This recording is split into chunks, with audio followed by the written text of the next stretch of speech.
إن الله وملائكته يصلون على النبي يا أيها الذين آمنوا صلوا عليه وسلموا تسليما.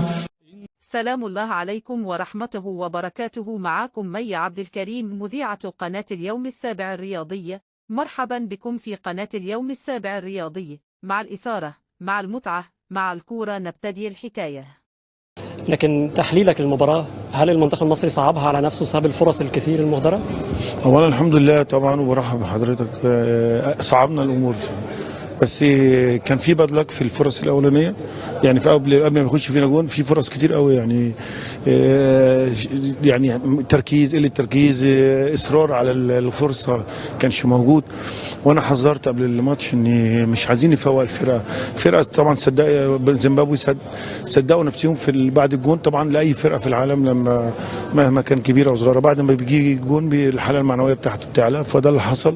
اللعيبه بتاعتهم جريت كتير واشتغلت، ومع ذلك احنا برضو مسيطرين على الماتش بشكل كبير.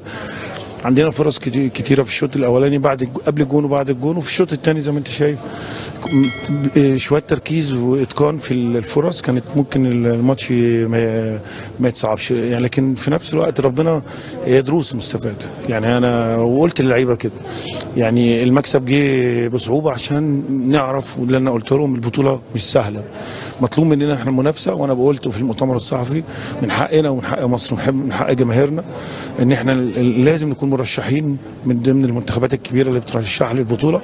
فالبطوله مش هتيجي بسهوله، مفيش ماتش فرقه اقل من اللي موجودين في المجموعه في البطوله عموما، كلهم عندهم طموح ان هم يثبتوا نفسهم. فبالتالي اللي انا تخيلته حصل، بس كان كنا ممكن نحاول ان احنا نتدارك ان نوصل ان ما يجيش فينا هدف ونستغل الفرص. فلكن الحمد لله كلها دروس مستفاده، واتكلمت مع اللعيبه.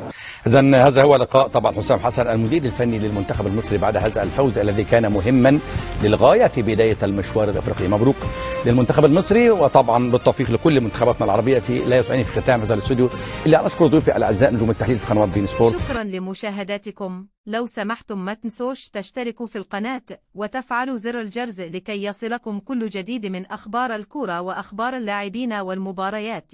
كان في صحبتكم مي عبد الكريم.